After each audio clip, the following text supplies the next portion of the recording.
Hello, thank you for joining me for the Novartis-sponsored disease state presentation entitled Heart Failure with Preserved Ejection Fraction, Current Perspectives and Opportunities to Optimize Care Surrounding Hospitalization. My name is Dr. Sanjeev Shah. I am the Neil Stone Professor of Medicine, Director of Research for the Bloom Cardiovascular Institute, and Director of the Heart Failure with Preserved Ejection Fraction, or HFpEF program at Northwestern University Feinberg School of Medicine. The presentation that I'm about to give is an unbranded disease state presentation and will include no mention of products or clinical trials by name. It is sponsored by Novartis Pharmaceuticals, and I am being compensated for my time. The objectives of today's presentation are to review the current perspectives on HFpEF, including disease burden, underlying pathophysiology, diagnosis, management, and clinical manifestations. I'm also going to discuss hospitalization as a pivotal point in the clinical trajectory of HFpEF. And finally, I will provide practical guidance for identifying predictors of worsening heart failure and highlight strategies for optimization of care surrounding hospitalization. First, let's start with an overview of the types of heart failure with reduced ejection fraction and heart failure with preserved ejection fraction. Heart failure with reduced ejection fraction, previously called systolic heart failure, is typically defined as an ejection fraction of less than or equal to 40%. The LV remodeling is eccentric, so there's eccentric hypertrophy and LV cavity dilation. In addition, because of this, the LV mass to volume ratio is low. Global LV systolic function, and therefore ejection fraction, is often severely depressed, and the median age can be across the spectrum, but is typically younger than heart failure with preserved ejection fraction. It does not preferentially affect women, and although it is associated with comorbidities, it is not associated with comorbidities as much as heart failure with preserved ejection fraction, such that the prevalence of one or more comorbidities is lower. Compare this to heart failure with preserved ejection fraction, which was typically previously termed diastolic heart failure. First of all, the ejection fraction has been variably defined, but the most recent guidelines suggest that the heart failure with preserved ejection fraction be used for an ejection fraction of greater than or equal to 50%, whereas heart failure with mid-range or borderline ejection fraction is somewhere in the range of 40 to 50%. And again, heart failure with reduced ejection fraction is less than 40%. Here, the LV remodeling is often concentric. Now, the vast majority of patients have concentric remodeling, and a portion of these have concentric left ventricular hypertrophy. But not all of them, and that's an important distinction. The LV mass to volume ratio is therefore high. LV systolic function based on global ejection fraction is typically normal or preserved, but LV systolic function, if we examine the longitudinal fiber contraction or systolic function of the left ventricle, is often mildly depressed. These patients are often older, they're more often women than men, and the association with comorbidities is quite high. For example, in some clinical trials, the prevalence of systemic hypertension is greater than 90%. The prevalence of diabetes, obesity, and chronic kidney disease are also quite high. And even though we typically think of coronary artery disease associated with heart failure with reduced ejection fraction, in heart failure with preserved ejection fraction, the prevalence is still 50%. So it's lower, but it's still quite prevalent. And of course, as I said earlier, the prevalence of comorbidities is quite high. Now, it's important to note that the LV cavity size of heart failure with preserved ejection fraction is typically normal. In some cases, it will be decreased or small LV cavity, but the vast majority have a normal LV cavity size. So HFpEF is expected to become the most prevalent form of heart failure. First of all, it already accounts for approximately 50% of all heart failure cases. And evidence suggests that the prevalence of HFpEF relative to HFrEF is increasing at a rate of 1% per year. Here is some data from the Get With the Guidelines heart failure study. Now, this study is examining a large number, over 110,000 patients hospitalized with heart failure in the United States. The data here is from 2005 to 2010 by Steinberg et al., published in Circulation a few years ago. Now, what we did was we just extrapolated this data to 2020, where we are today. And as you can see, heart failure with preserved EF in red is increasing every year. And heart failure with reduced ejection fraction and EF less than 40% is decreasing, whereas heart failure with mid-range ejection fraction is staying stable. This trend suggests that today we are seeing in the hospital heart failure with preserved or mid-range ejection fraction in 60 to 65% of patients. So it really is the dominant form of heart failure today. Now, if we look at overall mortality and heart failure hospitalization, those rates are lower in HFpEF than in HFrEF, especially if we're looking at outpatients, and especially if we're looking at clinical trials. If you look here on the left side of the slide, the heart failure with reduced ejection fraction trials show that the mortality in HFrEF is quite high and much higher compared to HFpEF in these clinical trials. In addition, the incidence of death and hospitalization are lower in heart failure with preserved ejection fraction, as shown in the right-hand side of the slide in the bluish-green bars, whereas all-cause admission and non-heart failure admission are similar or higher in HFpEF, which goes along with the older age and higher number of comorbidities.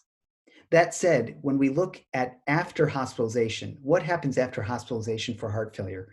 Mortality and readmission rates are similarly high. So this graph shows that basically mortality, readmission, whether that's cardiovascular readmission or heart failure readmission, it's quite similar across the spectrum of ejection fraction in patients with heart failure based on 5-year outcomes in patients in the Get With the Guideline Heart Failure Registry, which is examining patients who are hospitalized with heart failure. And thus, hospitalization really is an important marker in the journey of these patients where we are compelled to intervene to improve their outcomes. Now, there's an evolving paradigm for heart failure with preserved ejection fraction as shown here. Heart failure with preserved ejection fraction was first described in publications in the early 1980s. And those publications really focused on diastolic dysfunction as the main pathophysiologic abnormality in these patients. As shown on the upper left, it was thought that these patients had a small left ventricular cavity, significant concentric left ventricular hypertrophy, and decreased LV compliance as shown in the pressure volume loop to the left-hand side of the screen. Thus, their end diastolic pressure volume relationship was shifted up and to the left. Now, however, in 2020, we realize and have realized over the last 15 years that heart failure with preserved ejection fraction, while definitely is associated with diastolic dysfunction and a stiff LV cavity, is no longer just that. It's really a systemic syndrome that not only involves the heart, but the lung, the liver, the visceral adipose tissue, the kidney, and the skeletal muscle. And we now know that although there is concentric cardiac remodeling and ventricular and vascular stiffening, that there's also a big component of a sedentary lifestyle, metabolic stress, and of course aging that culminate in the loss of cardiac, vascular, and skeletal muscle reserve, and therefore result in the heart failure with preserved ejection fraction syndrome. I'd like to stress on two things on this slide. First, the sedentary lifestyle. It's quite significant that in population-based studies, if we look at a sedentary lifestyle, it's a much stronger risk factor for heart failure with preserved ejection fraction than heart failure with reduced ejection fraction. The similar thing with metabolic stress. So obesity, and especially visceral adiposity, is a much stronger risk factor for heart failure with preserved ejection fraction. And what's thought is going on is that both the sedentary lifestyle and this metabolic stress is resulting in a systemic inflammatory milieu that then results in the heart failure preserved ejection fraction syndrome. Thus, there's secondary myocardial damage occurring. This slide goes over this in more detail. First, I want to point to the boxes in a greenish blue color. As I said earlier, comorbidities such as obesity, hypertension, diabetes, chronic kidney disease, coronary artery disease, atrial fibrillation, and obstructive sleep apnea result in a systemic inflammatory milieu, which we think decreases nitric oxide, cyclic GMP, and protein kinase G signaling. Now, this molecular signaling pathway is very important for the normal homeostasis, not only of the heart, but all those other organs that I showed you. And because of this, because impaired nitric oxide signaling results in microvascular dysfunction, coronary microvascular dysfunction, what happens is that there's secondary myocardial injury. And with that, we start seeing LV concentric remodeling, hypertrophy, and fibrosis. This then leads to LV diastolic reserve problems, elevated LV filling pressures, elevated LA pressure, and ultimately left atrial remodeling and dysfunction. This then leads to atrial fibrillation and secondary pulmonary hypertension, which then can lead to right ventricular dysfunction, systemic venous congestion, and renal dysfunction. That systemic microvascular endothelial dysfunction that's going on in other organs can cause skeletal muscle dysfunction and renal dysfunction as well. There's also a problem with systole, as I said before. So there's less systolic reserve as the longitudinal fibers of the heart are not contracting normally, and therefore there's decreased cardiac output reserve. Now, if we look at the darker blue, That's the primary myocardial injury. Now, primary myocardial injury, we typically think of heart failure with reduced ejection fraction, but some patients with the HFpEF phenotype, that is, that they have a normal ejection fraction or a preserved ejection fraction, but the heart failure syndrome, can still consist of primary myocardial diseases, such as cardiac amyloidosis, hypertrophic cardiomyopathy, radiation, cardiotoxicity, and genetic cardiomyopathies, amongst others. These things cause primary myocardial injury that can result in the syndrome as well. And then if you have on top of that all of those comorbidities, you get a very severe phenotype. One of the challenging things about heart failure with preserved ejection fraction is there's no easy diagnostic test. We can't just do an echocardiogram and show that the ejection fraction is very low and diagnose the patient with heart failure. We can't use a biomarker even. BNP has shown to be, although helpful in diagnosis, can be within the normal range or below a diagnostic threshold in up to 30% of HFpEF patients. So there's no biomarker, there's no troponin, there's no elevated LDL. So it's been very difficult in some cases to diagnose patients with HFpEF. And so in the next few slides, I'll talk about two diagnostic scores. Now, it's important to note that this first score was really developed for patients in whom there's dyspnea, and there's a clinical question about heart failure with preserved ejection fraction. There's no question about the diagnosis in a patient who has signs and symptoms of heart failure, an elevated B-type natriuretic peptide, and a preserved ejection fraction on echocardiography. So these are really reserved for patients in whom there may be breathlessness alone without overt signs of fluid overload, without an elevated BNP. And in the study in which this was derived, all patients underwent invasive hemodynamic testing with cardiopulmonary exercise analysis at the same time. And so it was really the gold standard to diagnose heart failure with preserved ejection fraction. And if patients had an elevated pulmonary capillary wedge pressure above 25 millimeters mercury during exercise, that was diagnostic of the HFpEF syndrome.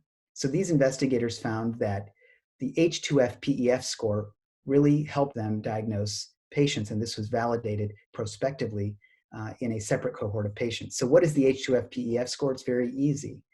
It's heavy, a BMI greater than 30, hypertensive, 2 or more antihypertensive medications, atrial fibrillation, either paroxysmal or persistent, pulmonary hypertension, PA systolic pressure on echo greater than 35, elder, so age greater than 60, and filling pressure, a Doppler echo E to E prime greater than 9. Now note that that E to E prime is different than our typical cutoffs that we use in the echo lab, but this study found that that threshold was best for this score. Now what's great is that once these points are added up and the score is determined, the probability of HFpEF can be determined by the normogram as shown here, such that if you have a H2F-PEF score of 0 to 1, HFpEF is unlikely. 6 or more, HFpEF is likely, and if you're between 2 and 5, additional testing is required. Now, when I've used this clinically myself, I also think of a score of 5 as pretty significant, 80% or greater probability of HFpEF. But I think really when the score is 2 to 4, we really do need additional testing. And the authors of this study suggest exercise hemodynamics or exercise stress echo, looking at E to E prime with exercise. I think both of those are very reasonable. Now let's look at the next score, which is the HFA-PEF score. This score was developed by expert consensus by the European Society of Cardiology Heart Failure Association. So this was a group of experts who know a lot about HFpEF and have a lot of experience studying these patients. And they came up with an assessment that was based on their expertise and not based on a study per se. So what they did was they really devised this PEF score. So P is pre-test assessment, E is echocardiographic and natriuretic peptide score, which I'll get into. 3 is functional testing in case of uncertainty. 3 is F1 and 4 is F2. So that's the last F in the PEF score is the final etiology. And that's really, really important because figuring out why this patient has HFpEF and if they have a rare cause of HFpEF is really important because that would be treated differently. And the first step, the functional testing, is important as we just talked about. But let's focus in on this E. That has been expanded, and although we're not going to go into it in detail here today, what I like about that is it really loses multiple aspects of echocardiography and natriuretic peptide testing. So it's not just cardiac structure, but it's also function.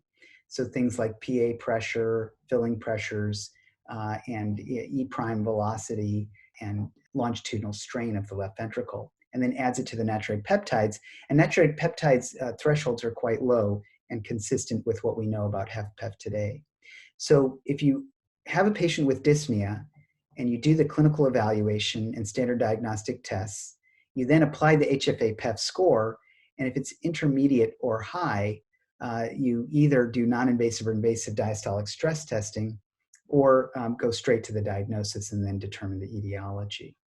There's quite a bit of controversy in the literature about whether heart failure with preserved ejection fraction is truly heterogeneous. Some are lumpers and talk about a single disease entity, whereas others are splitters and have thought that heart failure with preserved ejection fraction really consists of multiple syndrome. As a single disease entity, we must consider that there are commonalities in clinical presentation that have been observed. All patients with HFpEF, by definition, have reduced exercise tolerance, and most have evidence of left ventricular diastolic dysfunction.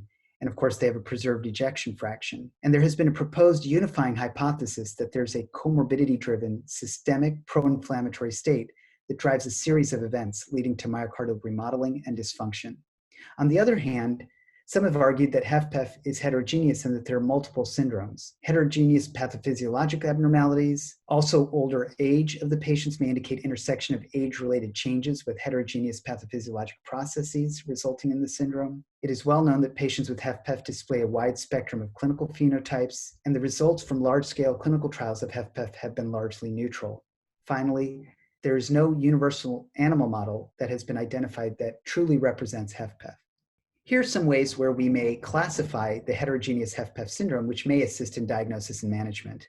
On the left is pathophysiologic classification. We've talked about diastolic dysfunction, longitudinal fiber systolic dysfunction in the left ventricle, coronary microvascular dysfunction, but there's also endothelial dysfunction, abnormal ventricular arterial coupling, chronotropic incompetence, extracardiac causes of volume overload, autonomic dysfunction, arterial stiffness, pulmonary hypertension and right ventricular failure. There's also skeletal muscle dysfunction. So there's quite a bit of abnormalities that we now know are present in HFpEF. And in the individual patient, these may predominate one over the other. And so it's important to understand what the pathophysiologic abnormalities are that are present in the specific patient and target therapy towards that. Then there's clinical or etiologic classification. So there's what we call garden variety HFpEF associated with hypertension, obesity, diabetes, metabolic syndrome, and or CKD. Then there's coronary artery disease predominant HFpEF. These patients typically have had multivessel percutaneous coronary intervention, coronary artery bypass grafting or similar. There's AFib predominant HFpEF. Now these patients don't have a lot of the comorbidities or risk factors, but they have predominant atrial fibrillation and they have a left atrial myopathy phenotype. There's also right-sided heart failure associated with HFpEF or pulmonary hypertension HFpEF. And although it's not as common as previously acknowledged, hypertrophic cardiomyopathy like HFpEF does exist. So what is this? These are patients who phenotypically resemble hypertrophic cardiomyopathy, but don't have any genetic mutations, typically present when they're much older than a typical genetic form of HCM will present. There's also multivalvular HFpEF. I know many of us have patients in our clinic who are in their 80s and 90s who are quite symptomatic and have moderate aortic regurgitation, moderate mitral regurgitation, moderate tricuspid regurgitation, and you put all that together, you get the HFpEF syndrome. And then finally, more rare types like the restrictive cardiomyopathies, cardiac amyloidosis, which we're recognizing more and more. I'd like to zero in on two of the pathophysiologic abnormalities: longitudinal left ventricular systolic dysfunction and coronary microvascular dysfunction. Often these two occur in conjunction with each other and are very interrelated. Coronary microvascular dysfunction, which we think is common in HFpEF, is associated with subendocardial ischemia, which results in longitudinal fiber left ventricular systolic dysfunction as manifested by reduced global longitudinal strain. And this longitudinal systolic dysfunction or reduced longitudinal strain is a potential phenotyping tool in HFpEF. So on the left, you can see just how helpful echocardiography can be in deep phenotyping of patients with HFpEF. And in addition, one of these things is longitudinal strain. Impaired global longitudinal strain, as I said earlier, reflects myocardial dysfunction and fibrosis and is associated with higher natriuretic peptide levels and adverse cardiovascular outcomes. And so some have proposed HFpEF classification based on global longitudinal strain. In patients with HFpEF and preserved longitudinal strain, the predominant pathophysiologic abnormality may be atrial dysfunction or vascular incompliance. volume overload, or impaired myocardial reserve. In patients with HFpEF and reduced longitudinal strain, the degree of LV myocardial dysfunction is much higher. And so this may be due to a primary contractile deficit in the left ventricle, myocardial fibrosis and scarring, maladaptive myocardial hypertrophy, and infiltrative myocardial diseases such as amyloidosis. We have shown previously in a multi-center study that coronary microvascular dysfunction is highly prevalent in patients with HFpEF. In this 5-center study that was conducted in centers from across the world, 75% of patients had impaired coronary flow reserve. In the figure on the left of the slide are 2 patients with HFpEF. So on the left, you can see the patient had no coronary microvascular dysfunction. The coronary flow reserve was above 2.5. It was 2.88. And that's the threshold by which we define impaired CFR or the presence of coronary microvascular dysfunction. Compare the patient on the left with the patient on the right that had a CFR of 1.6, so severely reduced. You can see that the patient on the right had a much higher NT-proBNP, and their reactive hyperemia index, which is a marker of systemic endothelial dysfunction, was also quite low. So this is a way, again, to stratify patients into 2 groups. This study, we used adenosine echocardiography Doppler of the mid to distal left anterior descending coronary artery. So we looked at the Doppler flow at rest and during adenosine. We found that patients with coronary microvascular dysfunction were more likely to be current or former smokers and have a history of atrial fibrillation. And after multivariable adjustment, worse CFR or lower CFR was associated with markers of systemic endothelial dysfunction and heart failure severity, such as higher urinary albumin to creatinine ratio and NT-proBNP, and lower reactive hyperemia index, tricuspid annular plane systolic excursion, and right ventricular longitudinal strain. So the phenotypic classification of HFpEF may assist in diagnosis and management, as stated earlier. Now, you can think about 2 additional ways besides what I've talked about already, and that's clinical presentation and a machine learning-based framework. So a clinical presentation is really talking about how the patient with HFpEF comes to your office. Are they coming in with exercise-induced elevation of LV filling pressures, such that they're predominantly breathless, but they don't have overt signs of fluid overload on exam? They haven't been hospitalized for heart failure. A second group is overt volume overload. This is the typical patient with leg swelling, elevated neck veins, and or a prior history of heart failure hospitalization. And the third group is pulmonary hypertension with right-sided heart failure. Often these patients have high PA pressures, have a lot of jugular venous pressure elevation, may have ascites and hepatic congestion, and signs of right-sided heart failure. Then there's a machine learning-based framework, which I'll go into, in which we found that patients come in 3 groups: the BNP deficiency syndrome, extreme cardiometabolic syndrome, and RV failure cardioabdominal-renal syndrome. So what we found in this framework is the following. First of all, we took about 400 patients with HFpEF. Now, these were all patients with a prior hospitalization of HFpEF. They had confirmed HFpEF. They either had elevated natriuretic peptides, or we took them to the cardiac catheterization laboratory and proved that they had elevated filling pressures. And what we did was we took solely phenotypic data and applied machine learning techniques to try to classify these patients. This was an unsupervised machine learning technique called model-based clustering, where we're trying to find patterns in the data. And we found that the optimal number of so-called phenogroups was 3. And these 3 phenogroups were quite different, as you can see here. The BNP deficiency syndrome phenotype had the least cardiac remodeling and dysfunction, the lowest BNP. Phenogroup number 2 was the extreme cardiometabolic phenotype. They had the most severely impaired myocardial relaxation and the highest prevalence of diabetes.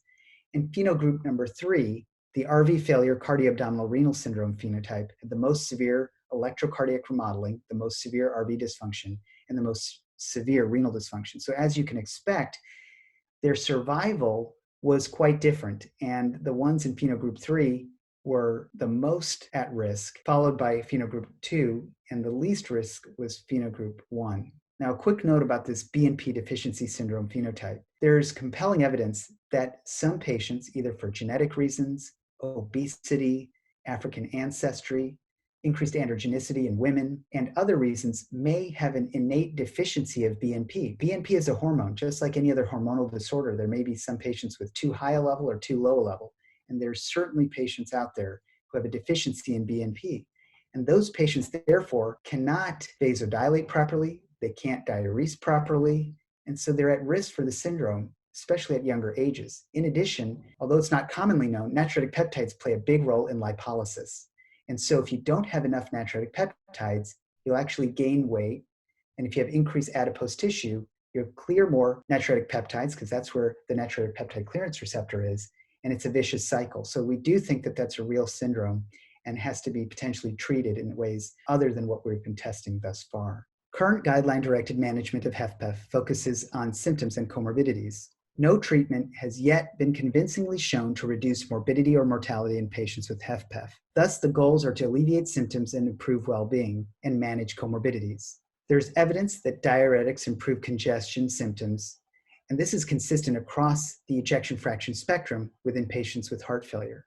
The evidence that beta blockers, ARBs, mineralocorticoid receptor antagonists, or MRAs, and ACE inhibitors ameliorate symptoms is inconsistent in HFpEF based on the trials. The 2017 ACC-AHA HFSA focused update to the 2013 guideline added MRAs for consideration in appropriately selected patients to decrease hospitalizations. Comorbidities should be managed with therapies that attenuate symptoms without exacerbating heart failure. Now, we talked earlier about mortality in HFpEF. And as I said earlier, following a hospitalization, mortality rate is quite high. The 5-year mortality rate, in fact, is greater than 50%. In some studies, it's as high as 65%. And in fact, this is why we call heart failure in general and HFpEF more malignant than most cancers. Following hospitalization for HFpEF, this is really sobering statistics as shown on the right. The in-hospital mortality is 2.4 to 4.9%. The 60 to 90-day mortality rate is 9.5%, and the 5-year mortality rate is up to 76%. Hospitalization for HFpEF is common. First of all, multiple hospitalizations are common in HFpEF. Over a mean follow-up of 5 years, greater than 80% of patients with HFrEF or HFpEF were hospitalized 1 or more times. In addition, rehospitalization rates are high early after discharge and remain elevated. 19% of patients with HFpEF were rehospitalized within 30 days, and 66% of patients with HFpEF were rehospitalized within 1 year. Identifying factors contributing to worsening heart failure is key. 81% of patients hospitalized with heart failure have at least one precipitating factor that can be identified. Potential factors include acute myocardial ischemia, uncontrolled hypertension, atrial fibrillation and other arrhythmias, non-adherence with medication regimen, sodium restriction or fluid restriction, medications that increase sodium retention, excessive alcohol intake or illicit drug use, anemia, hyper or hypothyroidism, acute infections, and additional acute cardiovascular diagnoses. In addition, although we typically think of medications with a negative inotropic effect causing exacerbations of heart failure with reduced ejection fraction, they may also have an adverse effect and precipitate hospitalization in patients with heart failure with preserved ejection fraction, especially those who have longitudinal fiber contractile dysfunction. Now, as you might expect, the signs and symptoms of worsening heart failure are generally similar in HFrEF and HFpEF. Signs and symptoms of congestion are the most common presenting clinical features at the time of hospitalization, and so dyspnea and exertion, peripheral edema, and rales is what we see, and that can occur in greater than 60% of patients, regardless of their ejection fraction. The vast majority will have dyspnea, followed by some indication of volume overload or weight gain. Now, I talked about all of the things that are well known as precipitators for congestion in patients with heart failure. However, lesser known is the sympathetically mediated changes in venous capacitance that can precipitate decompensation. So this is more of a shift in the blood volume instead of an overall increase in blood volume. And so what we're talking about here is the fast and slow mechanisms of circulatory congestion. The venous reservoir in the body, so the systemic veins and the venous system, can refer up to 25% of normal blood that resides in the splanchnic vasculature. So it's a blood pool that's just sitting there that under sympathetic nervous system control, under times when there is increased sympathetic nervous system, such as in patients with HFpEF, when they're exercising or when they're under stress, what can happen with that is that fluid can get mobilized from the liver and the splanchnic system. So all this blood can then go to the stiff left ventricle and cause pulmonary edema. So let's focus on the left of the slide. So typically in the slow mechanism, which we're more aware of, Renal and dietary mechanisms cause sodium and water retention slowly and, in an insidious way, increase effective circulatory volume, leading to congestion. But on the left-hand side of the figure is what I was just talking about. A minor precipitant can increase sympathetic activation and mobilize this venous reservoir, and that's called the fast mechanism of circulatory congestion, because it can very quickly increase effective circulatory volume, leading to congestion. Now, given the importance of congestion, implantable hemodynamic monitoring devices may enable early detection of congestion and reduce the risk of hospitalization. So changes in pulmonary artery diastolic pressure can be detected by implantable hemodynamic devices much ahead of a decompensation event. Compared with control patients who were not monitored in a large clinical trial evaluating an implantable hemodynamic monitoring device, patients with HFpEF who were monitored experienced vastly improved outcomes. A 46% relative reduction in the risk of heart failure hospitalization over 6 months, a 50% relative reduction in risk of heart failure hospitalization over an average of 17.6 months, and a twofold or greater medication change based on pressure measurements over 6 months. So what it showed was that when these pressures are elevated, their clinicians are acting on these, changing things and getting out of the hospital. And beyond the clinical trial, there have been further observational studies with these technologies showing that really in the real world, quote unquote, it really seems to be working quite well. And so monitoring congestion, whichever way can be done, whether it's low tech or high tech, and acting on it can really help prevent the patient from coming to the hospital. In patients with HFpEF who are hospitalized with heart failure, the goals of hospitalization must focus on both immediate and long-term care needs. We often focus on the immediate care needs in the hospital, but the long-term care needs are equally important. The goal for the hospitalized patient include decongestion, the initiation, titration, and or optimization of guideline-recommended therapies.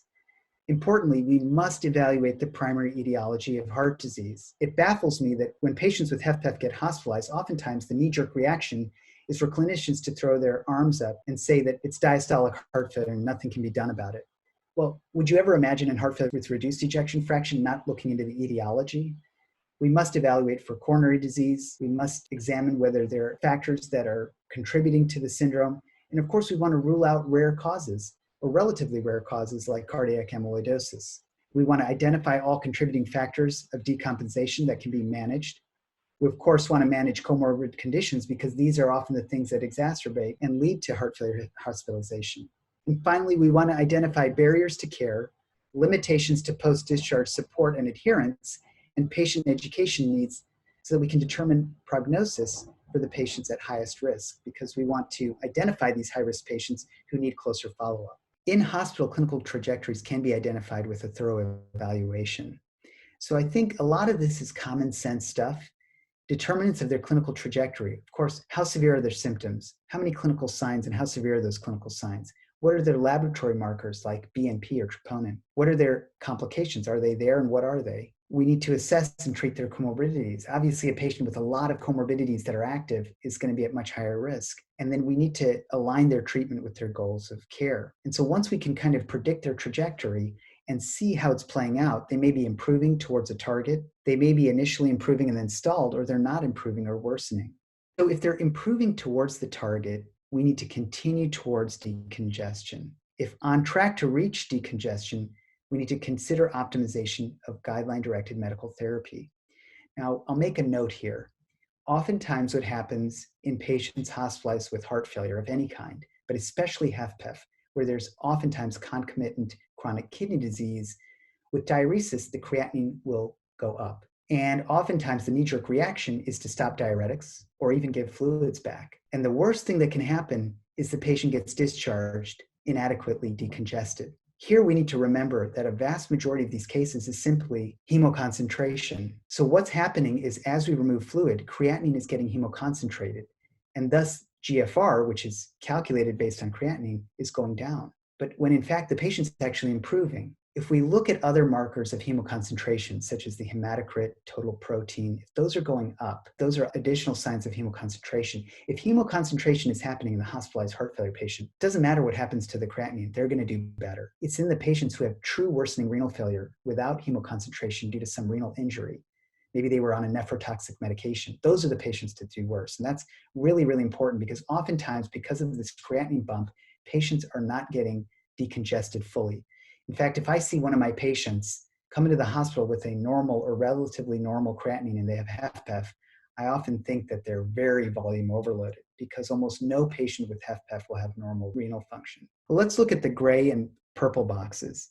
If you're not getting better, or if you got better and the patient then stalled, we need to evaluate the current therapy, consider additional diagnoses, consider invasive hemodynamic assessment, and we need to consider advanced therapies, consider enrolling in a clinical trial, address prognosis with patient, and reassess goals of care at time. I think that the current therapy is often diuretics, and often we are not using high enough doses of diuretics. We're not using sequential nephron blockade. Those are extremely important.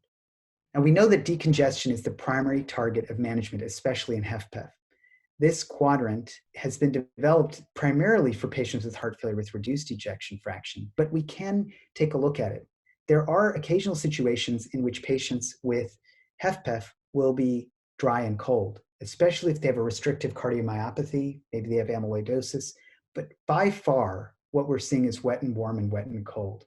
And these patients are at very high risk.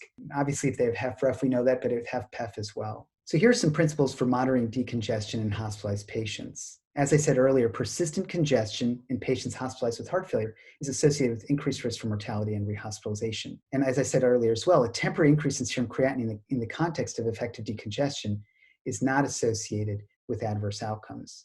That's hemoconcentration, and that's a good thing. So what are the clinical measures to determine whether decongestion has been achieved? Well, people have looked at a lot of different things.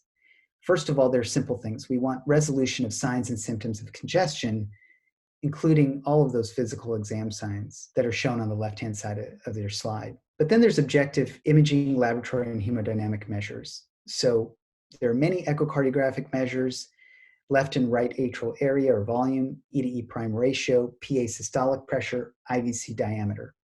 Of these, I think probably the best one to look at is IVC diameter. First of all, it's the easiest to get reliably, and also with handheld ultrasounds proliferating, this is something that increasingly will be able to be done at the bedside. The problem with the E to E prime ratio is that it's not really linearly associated with filling pressures, and so it can be hard to interpret at times, often in the intermediate range. However, if it came down during the hospitalization, that can be helpful.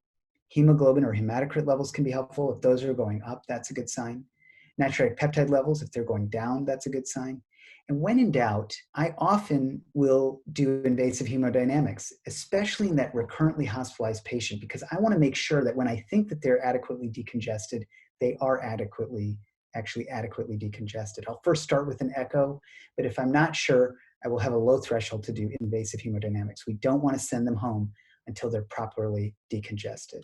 Now, this is a really interesting slide. Although we don't have data from randomized clinical trials, if guideline-directed medical therapy is given to these patients with HFpEF, they, just like HFrEF, have improved outcomes. If you can see on the right-hand slide, the hazard ratio was 0.7, although it crosses 1, so it wasn't statistically significant like we saw in heart failure with reduced ejection fraction, but clearly some patients with HFpEF improve. And if these therapies are discontinued, patients worsen, as shown on the bottom right. So, I think that it's important to note that we're still trying to figure this out, but there's clearly a subset of patients with HFpEF who seem to benefit from these drugs. And I would really zero in on those patients with heart failure with mid-range EF, patients with heart failure with preserved ejection fraction who have very impaired longitudinal strain, indicative of significant LV systolic dysfunction. I would think about patients with significant multivessel coronary disease, ischemic heart disease. Those are the patients that I think will often be on these medications already and will benefit with keeping them on them. So it's really important that as more therapies come out, we need to use these guideline-directed medical therapies, and hopefully we'll have more guideline-directed medical therapies and maybe even some device-based therapies for HFpEF in the future. So in summary, HFpEF accounts for 50% of heart failure cases and is increasing in prevalence. HFpEF is a heterogeneous syndrome, and emerging classification systems may facilitate diagnosis, therapeutic targeting, and management. Hospitalization is a pivotal point in the clinical trajectory of the HFpEF patient and has considerable prognostic impact, remember that after the hospitalization for heart failure, the survival of HFpEF and HFrEF are equal, and they're equally bad, more malignant than cancer. Close monitoring of worsening HFpEF and early recognition of symptoms that are leading to congestion is key in mitigating adverse outcomes. And finally, assessment of the in-hospital clinical trajectory, decongestion, and optimization of guideline-directed medical therapy are key goals for hospitalized patients with HFpEF. Thank you very much.